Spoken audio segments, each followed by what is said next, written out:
नमस्कार दोस्तों, स्वागत है आपके अपने चैनल आईएएस एनालिसिस में। आज की क्लास बहुत ही इम्पोर्टेंट होने वाली है क्योंकि आज की क्लास में आपको जानने के लिए मिलेगा 69th बीपीएससी की तैयारी कैसे करें।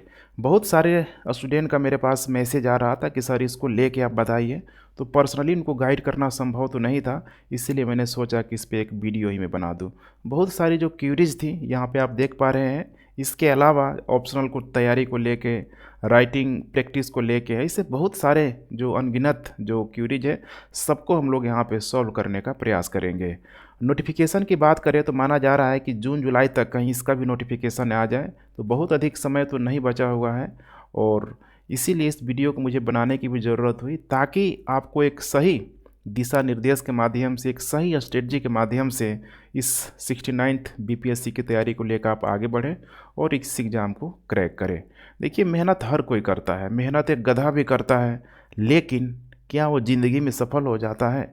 सोचिए आप, ठीक है? तो आपको बिल्कुल एक गधा की तरह मेहनत नहीं करना है, बल्कि एक स्मार्ट वर्क, हार्ड वर्क के साथ साथ एक सही स्ट्रेटजी को अपनाते हुए अपने एग्ज़ाम को ध्यान में रख के मेहनत करना है। और यकीन मानिए, एक ही बार में ये तीनों के तीनों एग्ज़ाम को क्रैक करना है, प्रीलिम्स, मेंस और इंटरव्यू। ऐसा नहीं कि एक बार सेपरेट प्रीलिम्स, एक बार मेंस, ठीक है? फिर तो सांप सीढ़ी का बिल्कुल वो खेल हो जाएगा, जहाँ कहीं आपको डस देगा, बिल्कुल आपको जीरो से फिर से करना होगा। थोड़ा समय लग जाए पहली बार ही में, लेकिन कोशिश कीजिए कि सही प्रक्रिया को अपनाते हुए, ठीक है, सही से मेंस वगैरह की सब अच्छे से तैयारी करते हुए आप आगे बढ़ें, क्योंकि प्रीलिम्स भर करके क्वालिफाई करके आपको, ठीक है, अचीवमेंट नाम प्राप्त नहीं करना है कि मैंने प्रीलिम्स का एक लिए कोई मतलब नहीं है। जब तक आपका फाइनल सिलेक्शन नहीं होता है कोई मतलब नहीं है। तो चलिए हम लोग बारी बारी इसे देखने का प्रयास करते हैं। नए लोग हैं तो चैनल को सब्सक्राइब कर सकते हैं, कोई भी क्वेरी हो तो व्हाट्सएप करें, पीडीएफ के लिए आप टेलीग्राम चैनल को ज्वाइन कर सकते हैं। अब देखिए, बारी बारी से हम लोग देखते हैं जीरो से शुरुआत करने की रणनीति यहाँ पे क्या होनी चाहिए। अब देखिए, यहाँ पे बीपीएससी का जो सिलेक्शन प्रोसेस है आप यहाँ पे देख ही पा रहे हैं। अब इस सिलेक्शन प्रोसेस में सारा का सारा जो डाउट है आपका क्लियर हो जाएगा। सिलेबस क्या है, मेंस क्या है, इंटरव्यू क्या है, कैसे तैयारी करना चाहिए, कौन कौन सी बुक होना चाहिए, कैसे नोट्स बनाना चाहिए, एसए को लेके क्या करना चाहिए, ऑप्शनल को लेके क्या करना चाहिए, सारे ही बिंदुओं को हम लोग देखते चलेंगे। लेकिन सोचिए कि बीपीएससी ने 3-3 स्टेज यहाँ पे रखा हुआ है, तो उसके पीछे कारण क्या होगा? सोचिए, कारण यही है कि सबसे पहले फिल्ट्रेशन की प्रोसेस, फिल्टर करना, क्योंकि यहाँ पे लाखों की संख्या में स्टूडेंट यहाँ पे एग्ज़ाम दे रहे हैं, लेकिन सीट की संख्या कितनी है? महज 400, 500। अब वैसे में क्या होगा कि सारे स्टूडेंट को तो यहाँ पे प्रशासनिक अधिकारी बनाना किसी भी आयोग की बस की बात नहीं है, जिस प्रकार से जनसंख्या ग्रोथ कर रहा है। तो फिल्ट्रेशन की प्रक्रिया रखना ज़रूरी हो जाता है।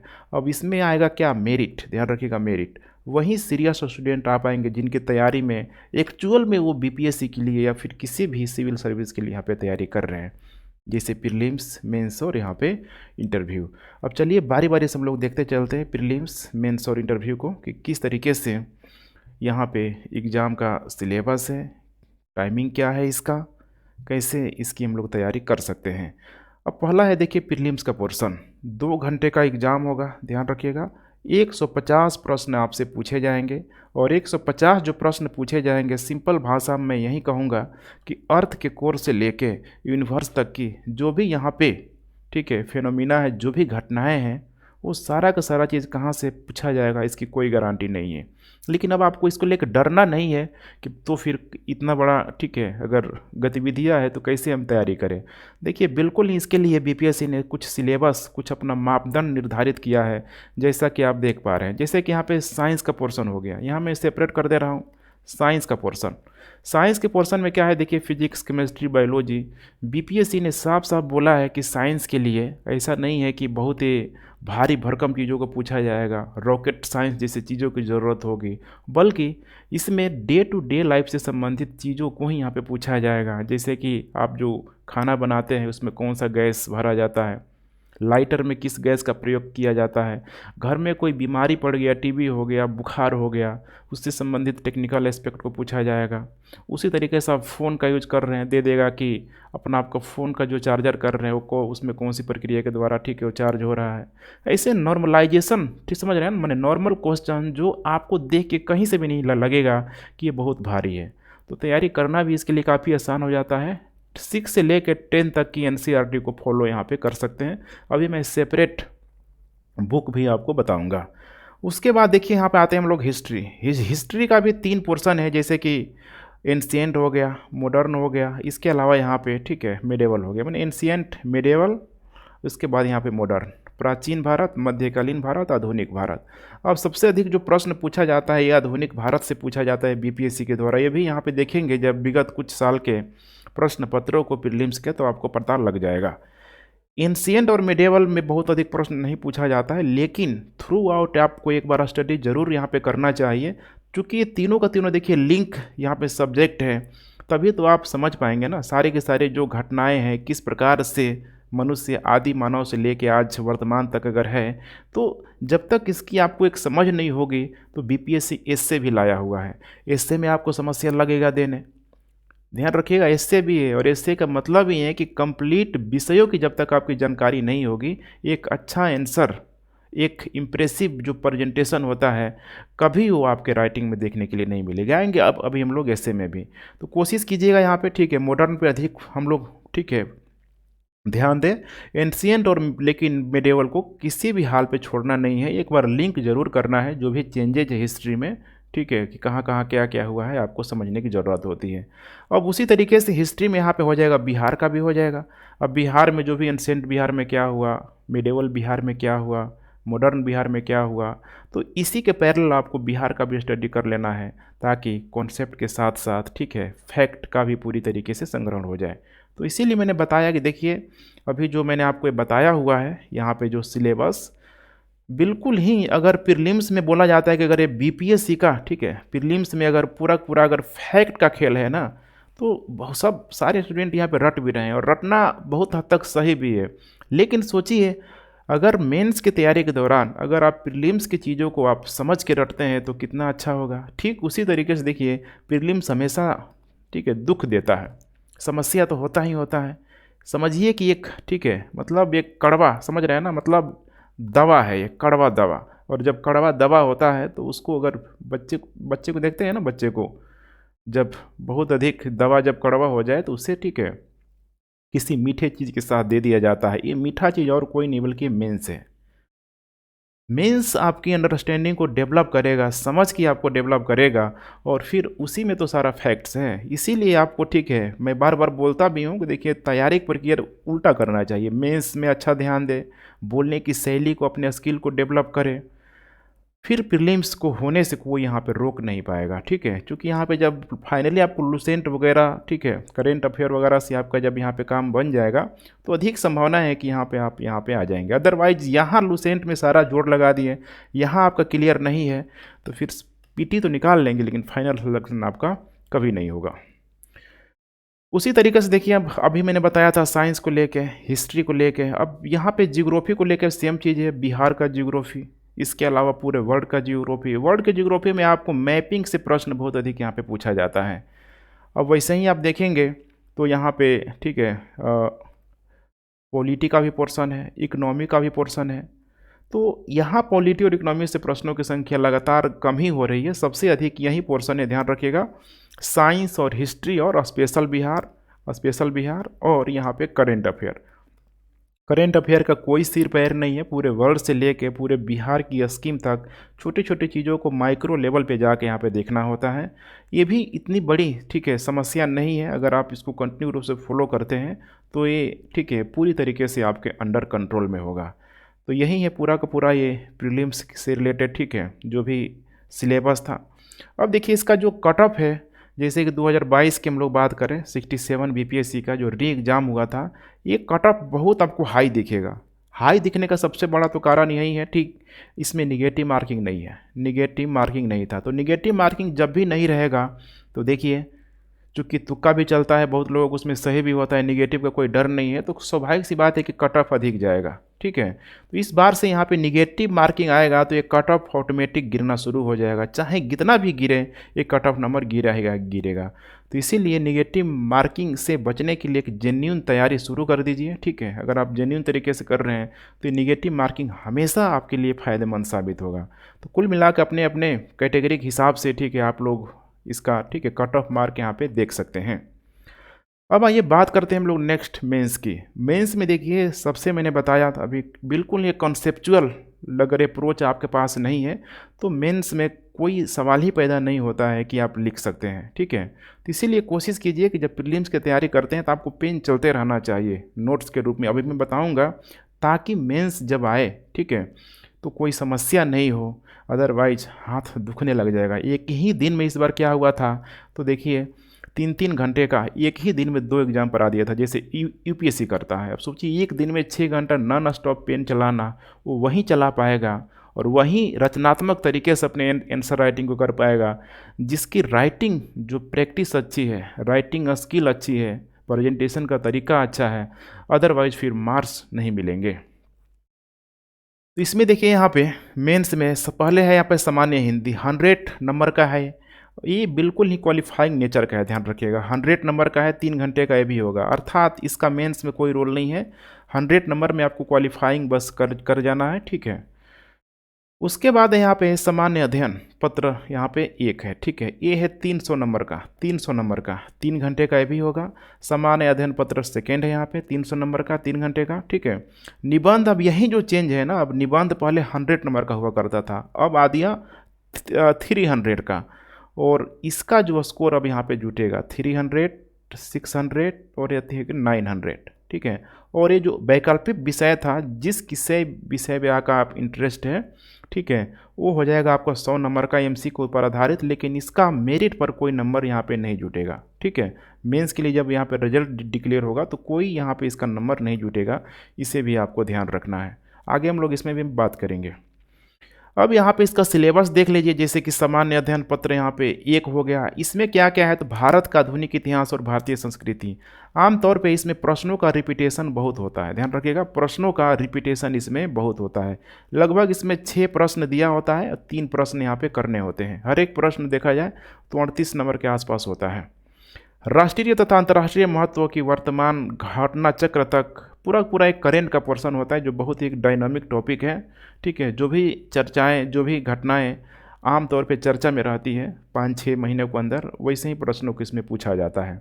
यहाँ भी देखेंगे तो लगभग मतलब 4 से 5 प्रश्न आपको देता है, और जिसमें आपको, ठीक है, 3 प्रश्न 3 के आसपास आपको करने की ज़रूरत होती है। उसके बाद यहाँ पे स्टैटिक्स का पोर्शन आ जाएगा, इसमें भी 4 स्टैटिक्स दिया रहेगा, जिसमें 2 स्टैटिक्स आपको करना होगा। 36 नंबर का होता है, 36 गुणे 2 72 नंबर का, ठीक है। अब आइए देखते हैं हम लोग सामान्य अध्ययन पत्र 2 भारतीय राज्य व्यवस्था। यहाँ पे भी सेम ही प्रोसेस है। हर सेक्शन में देखेंगे तो 4 क्वेश्चन देगा, जिसमें 2 आपको करना होगा, 38 नंबर का होता है। उसी तरीके से भारतीय अर्थव्यवस्था और भारत का भूगोल है, देखिए इसमें इकोनॉमिक्स भी है और भारत का भूगोल भी है। यहाँ पे भी वही है, नंबर ऑफ क्वेश्चन देखिए एग्जैक्ट यहाँ पे मैं नहीं लिख रहा हूँ, लेकिन 4 से 5 आपको जरूर प्रश्न देगा, उसमें से 2 या 3 जो भी आपको अच्छे से आता है उसको आपको लिखना है। तो यहाँ पे भी मान लीजिए 3। अब वैसे ही यहाँ पे भारत के विकास में विज्ञान और प्रौद्योगिकी की भूमिका और प्रभाव, यहाँ पे भी 4 से 5 प्रश्न देगा और आपको 2 से 3 आपको लिखना होगा, ठीक है। एग्जैक्ट, ठीक है, डेटा नहीं है, लेकिन बस यही है, देख पा रहे हैं यहाँ पे। अब सोचिए कि जो भी प्रीलिम्स में मैंने सिलेबस को बताया, क्या इसमें कोई ऐसा टॉपिक है जो उससे बाहर जा रहा है? बिल्कुल बाहर नहीं जा रहा है। इसीलिए सिविल सर्विस की तैयारी के दौरान सेपरेट तैयारी करने का रिस्क कभी मत उठाइए।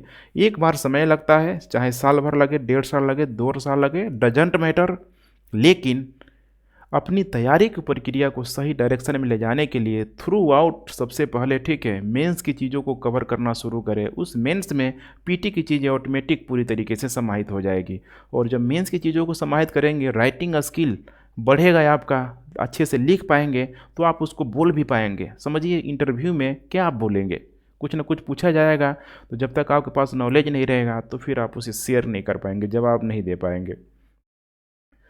अब देखिए यहाँ पे दिया हुआ है, पूरा का पूरा देख पा रहे हैं, ठीक है। ये है आपका ऑप्शनल को लेके, ठीक है, ध्यान से देखते चलिए, ऑप्शनल को लेके है, ठीक है।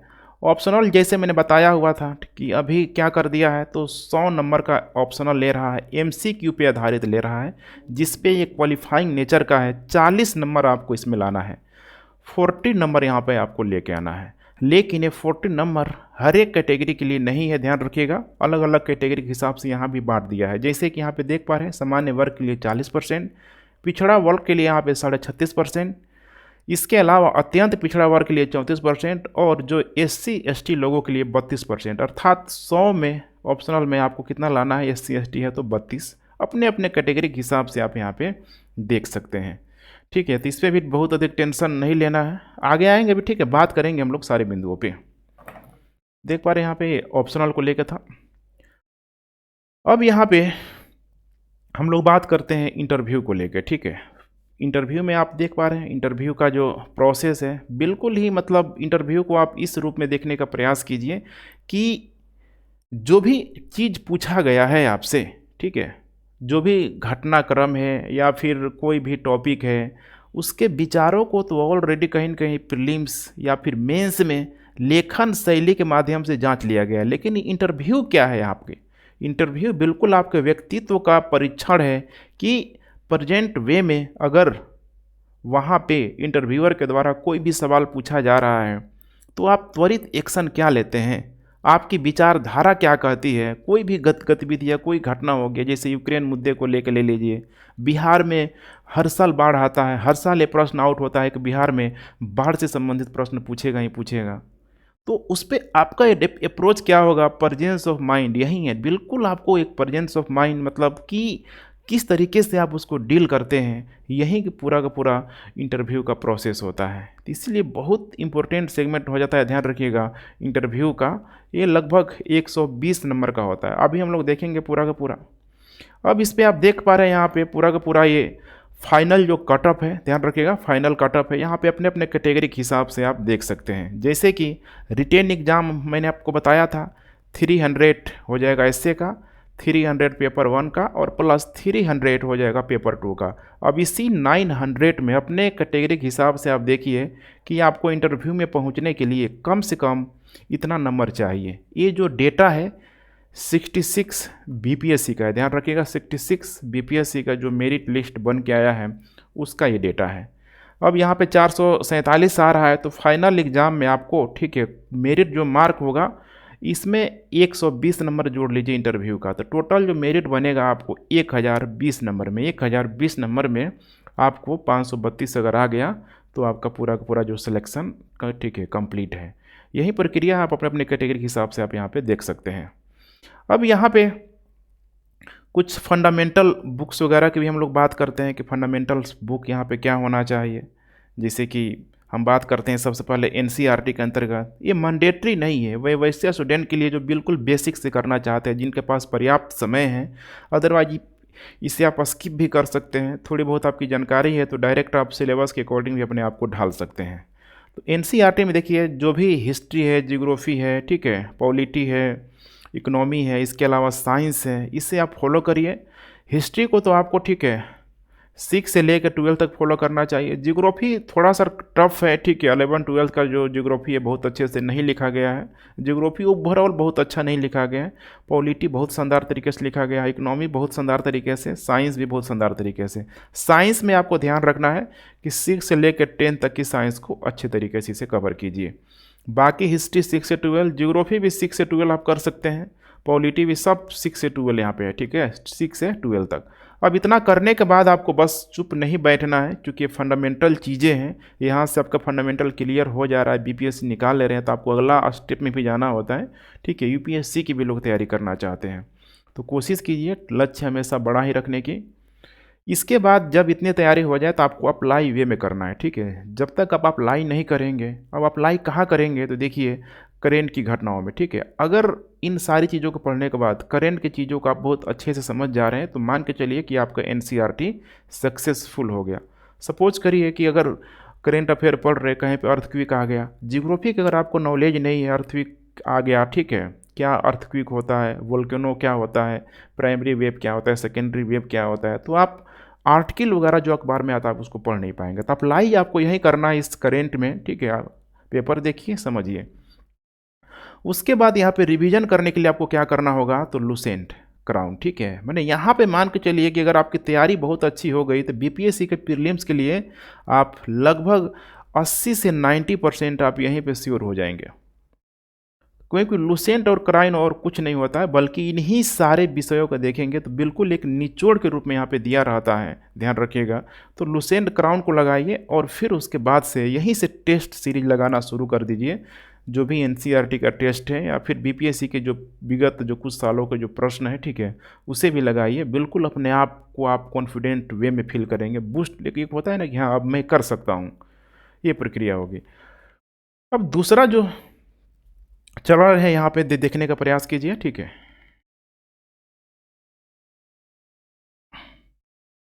प्री प्लस मेंस के लिए बुक यहाँ पे क्या होगी, तो प्री के लिए, ठीक है, बुक अभी मैं थोड़ा स्टैंडर्ड लेवल में लेके जा रहा हूँ। मेंस को भी यहाँ पे आप देख सकते हैं। जैसे कि हिस्ट्री के लिए बिल्कुल ही अगर देखेंगे तो एंशिएंट के लिए एंशिएंट हो गया, ठीक है, मिडेवल हो गया, मॉडर्न हो गया, ठीक है। तो एंशिएंट और मिडेवल में देखिए यहाँ पे जो प्री के लिए बुक जो यहाँ पे मैं फेवर करूँगा, लुसेंट यहाँ पे पर्याप्त है। लेकिन कोई लेक्चर वगैरह देख सकते हैं या फिर थोड़ा डीपली स्टडी आप करना चाहते हैं तो आप एंशिएंट का जैसे कि रामशरण शर्मा ले सकते हैं, रामशरण शर्मा, ठीक है। मिडेवल के लिए सतीश चंद्रा वगैरह। इससे क्या होगा कि आपका कॉन्फिडेंस यहाँ पे मतलब कॉन्फिडेंस जो होगा पूरी तरीके से बिल्ड होगा। मेंस में बहुत अधिक यहाँ पे इसका रोल यहाँ पे नहीं रह जाता है। एंशिएंट में आएगा, ठीक है, मौर्य काल वगैरह जो कि आपको सेपरेट, ठीक है, जब आप करेंगे, जब प्री निकल जाएगा तो मेंस में आएंगे तो आपको सेपरेट तरीके से वहाँ पे बहुत सारे जो एंशिएंट के पोर्शन है कला साहित्य वगैरह से, वो पोर्शन आपको कंप्लीट करा दिया जाता है। लेकिन थ्रू आउट एक बार आप कर लेंगे तो काफ़ी आप अच्छी स्थिति में रहेंगे। मॉडर्न की बात करें यहाँ पे तो स्पेक्ट्रम बहुत ही ज़रूरी है। स्पेक्ट्रम को लाइन बाय लाइन पढ़िए, पीटी और मेंस में बहुत फ़ायदा मिलेगा। और स्पेक्ट्रम तो भाई मेंस के लिए भी बहुत अच्छा है, क्योंकि उसमें हर एक टॉपिक के लास्ट में 1 से 2 ऐसे मेंस के प्रश्न होंगे जिसको डील किया होता है बहुत अच्छे से फ्रेमिंग करके, ठीक है। तो इसको आप फॉलो करते रहिए। इसके अलावा साथ में अब यहाँ पे थोड़ा लेवल बढ़ाना होगा, लुसेंट को रिवीजन करते हुए घटना चक्र की जो, ध्यान रखिएगा, घटना चक्र की जो बुक आती है, पूरे घटना चक्र को थ्रू आउट उसको जितने बार अनलिमिटेड टाइम लगाएंगे, ठीक है, आपके लिए बेहतर होगा। क्योंकि उस घटना चक्र में यूपीएससी से लेके हर एक स्टेट पीसीएस का जो भी हिस्ट्री से रिलेटेड प्रश्न होता है सब यहाँ पे रहेगा। तो घटना चक्र सारे विषयों में पूरी तरीके से मैंडेटरी, उसको लगाइए ही लगाइए, उसके एक्सप्लेनेशन को पढ़िए, तब जाके आपकी तैयारी अच्छी हो पाएगी। उसके बाद हम लोग बात करते हैं ज्योग्राफी की। तो ज्योग्राफी में यहाँ पे देख पा रहे हैं खुल्लर, बहुत इंपॉर्टेंट बुक है खुल्लर। या फिर इसके अलावा माजिद हुसैन की भी बुक आती है, माजिद हुसैन की, ठीक है, माजिद हुसैन की, ध्यान रखिएगा, ठीक है। खुल्लर, माजिद हुसैन, प्लस इसमें एक एटलस का आपको मैप भी लेना होगा, ठीक है, एटलस, ठीक है। ऑक्सफोर्ड का आप एक मैप ले लीजिएगा स्कूल, या फिर ठीक है स्कूल का ही ले लीजिएगा और इसको आप करने का प्रयास कीजिए ज्योग्राफी में, ठीक है, काफ़ी आप अच्छी स्थिति में पाएंगे। इसके अलावा जैसे कि स्पेशल बिहार के लिए आप क्राउन सबसे बेस्ट है मेरे ख्याल से, ठीक है, क्राउन है, या फिर दृष्टि पब्लिकेशन की भी अच्छी अच्छी बुक आ गई है, वहाँ से आप फॉलो कर सकते हैं। स्टैटिक्स का ये पूरी तरीके से पोर्शन हो गया। स्टैटिक्स में जैसे कि दृष्टि पब्लिकेशन है, ठीक है, और भी बहुत सारा मार्केट में अवेलेबल है। ये तो पूरा मैथमेटिक्स है। स्टैटिक्स के लिए बहुत अधिक होता है ना, मैथमेटिक्स का ज्ञान होना ज़रूरी नहीं है। अगर आपको प्लस माइनस मल्टीप्लिकेशन, ठीक है, डिवाइडेड अगर अच्छी तरीके से आता है तो उसी का अप्लाई करना होता है यहाँ पे आप, ठीक है। इंस्टीट्यूट वगैरह का भी हेल्प ले सकते हैं अगर मैथ में आपका हाथ बहुत अधिक टाइट है। तो ये जो पोर्शन है, ठीक है, हिस्ट्री होगा, जियोग्राफी होगा, स्पेशल बिहार, स्टैटिक्स, इसके अलावा इकोनॉमिक, ठीक है। अब इकोनॉमिक के लिए देखिए रमेश सिंह वगैरह बहुत भारी भरकम हो जाता है यहाँ पे आप, ठीक है, कोचिंग वगैरह का नोट्स फॉलो कर सकते हैं। या फिर अगर आपको, ठीक है, अगर बहुत अधिक डीपली में जाना है तो रमेश सिंह को आप फॉलो कर सकते हैं। उसी तरीके से यहाँ पे इंडियन पॉलिटी के लिए, जैसे कि इंडियन पॉलिटी के लिए हो जाएगा आपका लक्ष्मीकांत, ये भी बहुत भारी भरकम है बीपीएससी के लिए। ब्रजकिशोर शर्मा की भी बुक आती है, इसको भी आप फॉलो कर सकते हैं। लेकिन चूंकि पीटी में बहुत अधिक प्रश्न नहीं बनता है, पीटी वगैरह में लुसेंट से यहाँ पे आपका काम बन जाएगा। तो मेंस के लिए थोड़ा एक शानदार जो, ठीक है, अंडरस्टैंडिंग डेवलप करने के लिए ऑलरेडी एनसीईआरटी बहुत अच्छे तरीके से लिखा गया है, ठीक है। पॉलिटी का जो एनसीईआरटी है तो उसका अप्लाई करके यहाँ पे आप अपने आप को बेहतरीन कर सकते हैं। उसके बाद है यहाँ पे देख पा रहे हैं Indian year book. Data updation के लिए ये मैंडेटरी नहीं है, ले भी सकते हैं, नहीं भी ले सकते हैं, करेंट का काम कर देगा, ठीक है। गवर्नमेंट की एक बुक होती है मोटी सी, जो कि जो भी उसमें ऑथेंटिक डेटा है, ठीक है, करंट अफेयर की जो भी चीज़ें हैं साल भर का आपको देखने के लिए मिल जाएगा। फरवरी मार्च में हर साल आ जाता है। उसके बाद करेंट अफेयर को लेके मैगजीन हो गया, पेपर हो गया, किसी भी एक पब्लिकेशन के मैगजीन, चाहे वो दृष्टि हो, संस्कृति हो, या फिर क्रॉनिकल, प्रतियोगिता दर्प, कोई भी एक कंटिन्यू रूप से फॉलो करिए। पेपर आपको डेली के डेली, ये नहीं कि 2 घंटा 3 घंटा पेपर में लगे रहें, ये बेवकूफ़ी नहीं करना है आपको। पेपर में कोशिश कीजिए कि जो भी, ठीक है, घटनाक्रम जो हो रहा है, करेंट कम से कम आप अपडेटेड रहें कि चीज़ें कहाँ कहाँ क्या हो रही है। एडिटोरियल पे अधिक जोड़ दें। इसके अलावा मेंस जो टेस्ट सीरीज है, मेंस प्लस यहाँ पे प्रीलिम्स का जो टेस्ट सीरीज हो जाएगा, लगातार रूप से देते रहें। कितने बार क्या होता है कि प्रीलिम्स निकलने के बाद लोग मेंस की तैयारी करना शुरू कर देते हैं, ठीक है। ये उनके लिए सही है जिनकी तैयारी पहले से चल रही है, 2 4 5 सालों से चल रही है, लेकिन पहली बार में हमेशा ये आपको दिक्कत देगा, इतना जान लीजिए, ठीक है। तो कोशिश कीजिए कि मेंस की तैयारी भी, ठीक है, प्रीलिम्स से पहले अगर आप एक बार हो जाए तो जो भी गैप मिलता है 3 4 महीने के गैप में, आप और मेंस की तैयारी को अच्छे से, ठीक है, कर पाएँ। रैंक होल्डर में तभी आप आ पाएंगे, अदरवाइज समस्या होगी ही होगी, ठीक है। तो इतना आप लोगों ने देख लिया, पूरा का पूरा ये जो पोर्शन था इसको मैंने बता दिया। अब हम लोग बात करते हैं यहाँ पे एस्से को लेके, ध्यान रखिएगा एस्से को लेके। अब एस्से को लेके देखिए, यहाँ पे समझना है कि क्यों पूछा जा रहा है। सिविल सर्विस के द्वारा देखिए बीपीएससी पहले नहीं ले रहा था, लेकिन अब एस्से बीपीएससी भी ला लिया। लेकिन यूपीएससी वगैरह में देखिए जब से शुरू है यूपीएससी में एस्से का प्रचलन बहुत तेज़ी से है। एस्से का सबसे बड़ा जो देखिए रीजन है कि मेंस में आपने चीज़ों को अलग अलग सेपरेट सेपरेट विषयों में तो लिखा हुआ है, लेकिन एस्से में क्या होगा, तो कंप्लीट विषयों का ये पूरी तरीके से आपकी जो मानसिक क्षमता है उसको जांच करने का अवसर देता है। और यही कारण है इससे अपने आप में बहुत ही डिफ़िकल्ट हो जाता है। और यहाँ पे जब से बीपीएससी एस्से लाया हुआ है, ये नॉर्मली एक प्रश्न है कि एस्से की तैयारी कैसे करें। देखिए एस्से की तैयारी आपकी तभी हो रही होती है जब आप मेंस की तैयारी सारी विषयों की कर रहे होते हैं। इसीलिए एस्से कोई मतलब होता है ना, कोई मतलब शॉर्टकट रास्ता नहीं है कि आप, ठीक है, कोई एक बुक पढ़ के आप बहुत अच्छे से एस्से लिख लेंगे। बचपन से आप, ठीक है, एस्से अगर लिखे भी होंगे गाय वगैरह पे निबंध, टीचर वगैरह पे निबंध, वैसे एस्से यहाँ पे काम नहीं चलने वाला है। यहाँ पे एस्से का जो स्टैंडर्ड है, ठीक है, बहुत ही बेहतरीन होना चाहिए। और एस्से में बार बार बोलता हूँ कि एस्से का डायमेंशन जितना बड़ा होगा, हिस्ट्री लाइए उसमें, पॉलिटी लाइए, इकोनॉमी आइए, साइंस की चीज़ों को लाइए, करेंट की चीज़ों को लाइए, फिर उसमें हर एक एंगल, हर एक पक्ष को दिखाएंगे तो उसका डायमेंशन बढ़ेगा, आपका आंसर सबसे प्रभावशाली होगा। तो हमेशा इस चीज़ को ध्यान रखिए, ठीक है। इससे के लिए आप ये भी कर सकते हैं कि बहुत सारे कोट्स वगैरह, ठीक है, देशभक्ति से रिलेटेड, साइंस से रिलेटेड होता है ना, वजनदार शब्द, कम शब्दों में अपनी बातों को रख देना, वैसे कोट्स का भी आप इस्तेमाल करेंगे तो काफ़ी अच्छा होगा। एक फ्रेमिंग है, मैंने कोशिश किया है इससे में कि आप यहाँ से कर सकते हैं, जैसे कि परिचय वगैरह होता है, पृष्ठभूमि हो गया, क्या क्या है, मुख्य मुद्दा, समस्या, विषय, जो भी इससे है, ठीक है, यहाँ पे आप देख लीजिएगा। मेरे ख्याल से ये ज़्यादा इफेक्टिव तभी होगा जब आपके एस्से का नेचर पता चलेगा। सपोज करिए कि अगर टूरिस्ट पे, भारतीय पर्यटन पे अगर आपको एस्से लिखना आ गया, तो देखिए भारतीय जो पर्यटन में एस्से लिखने का आ रहा है, अगर सोचिए इसमें हिस्ट्री का भी नॉलेज हो कि एंशिएंट एरा से आप देख रहे हैं कि भारत में कितने लोग आ रहे हैं, चाहे हम लोग बात कर लें वेनसांग की, फाहियान की बात कर लें, तो कहीं ना कहीं देखिए पर्यटन भी तो था भारत में, बुद्ध धर्म था, इसीलिए तो लोग आया। उसी तरीके से जियोग्राफिक एस्पेक्ट में आई है कि कहाँ कहाँ पे कौन कौन सा बंदरगाह है, कौन कौन से साइट हैं, कौन कौन से पार्क है जिसको डेवलप किया जा सकता है, ये आपको जियोग्राफी बताएगा। अब आएंगे तो लोग फिर यहाँ पे भारत में घूमेंगे फिरेंगे, वहाँ पे पॉलिटी का उपयोग करिए कि देखो भाई उनको इतना आज़ादी दिया गया है, इतना अच्छे से घूम फिर रहे हैं, कहीं से कोई उनको समस्या नहीं है। इकोनॉमी का फैक्टर है कि भाई वो अगर आ रहे हैं तो देखो भाई भारत का जो जीडीपी में कहीं ना कहीं इसका ग्रोथ हो रहा है। ऐसे चीज़ों को जब आप लिखते चलेंगे तभी वो शानदार इससे आपके लिए माना जाएगा, अदरवाइज फिर वही है, ठीक है, चीज़ें बार बार रिपीट होती रहेंगी। मैंने बोल दिया है कि सिविल सर्विस में इससे को लाया इसीलिए गया है कि समग्र विषयों की आपकी जाँच हो पाए कि आप कितने बेहतरीन तरीके से सारे विषयों का सामंजस्य कर पाते हैं। अब उसके बाद आइए हम लोग बात करते हैं कि बुक लिस्ट नोट्स कैसे बनाएं, क्या घर बैठे तैयारी कर सकते हैं। इससे को तो हमने देख लिया, कोचिंग वगैरह हमें लेना चाहिए कि नहीं लेना चाहिए।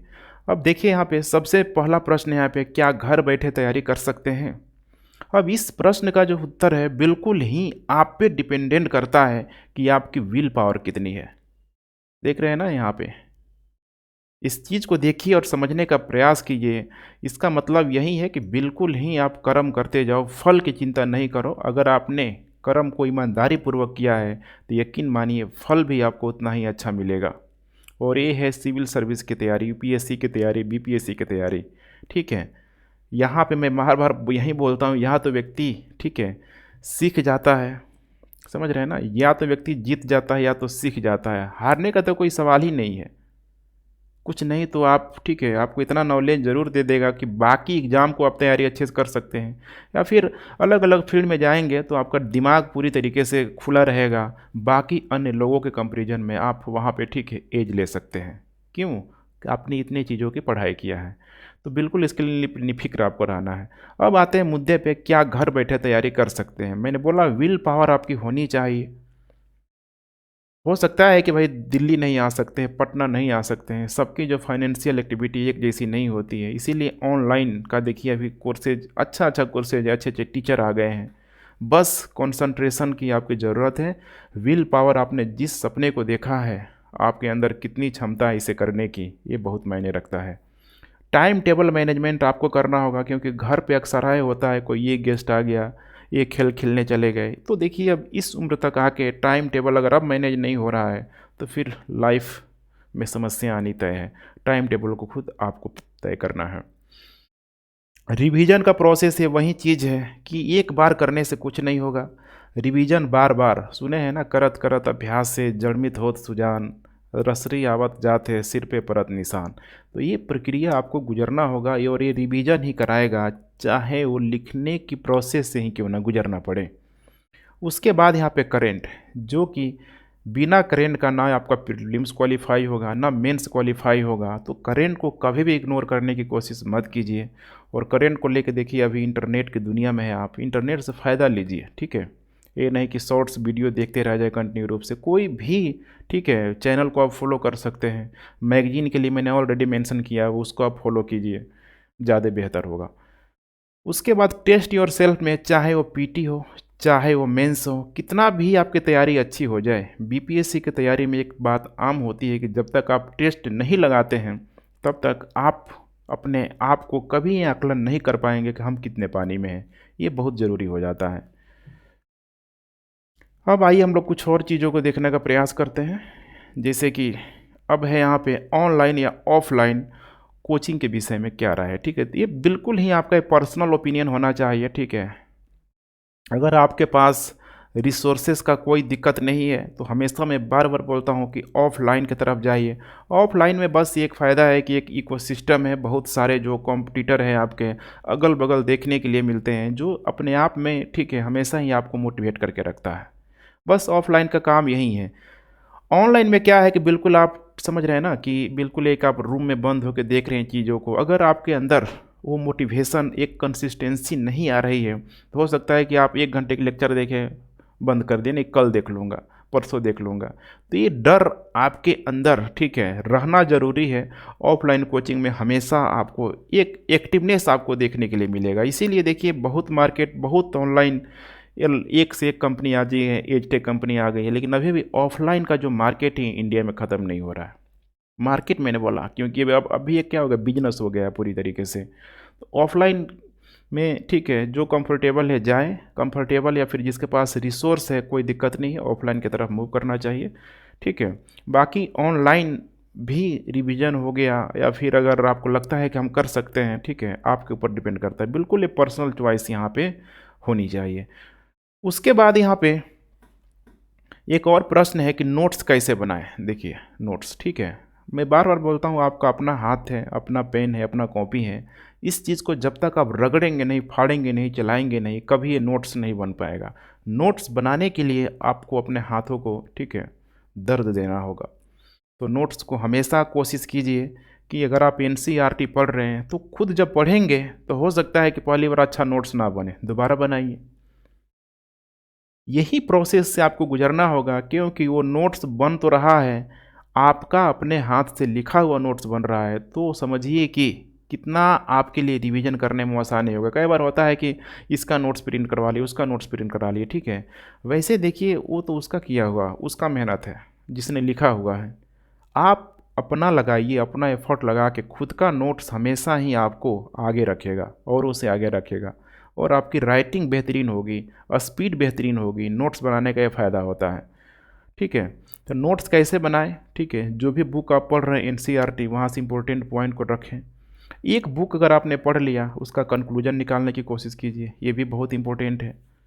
शब्द सीमा भी, चूँकि बीपीएससी में यूपीएससी में होता है कितने शब्दों की सीमा में ही रह के आपको जवाब देना है, तो इससे आपको शब्द सीमा का भी पता चलेगा, समझ रहे हैं। तो इस चीज़ को आपको बेहद यहाँ पे ध्यान रखना ही होगा।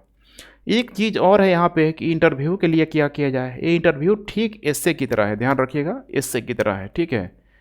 जैसे कि मैंने बताया कि कोई भी प्रश्न अगर पूछा गया है मेंस में, आपने एस्से में लिख दिया,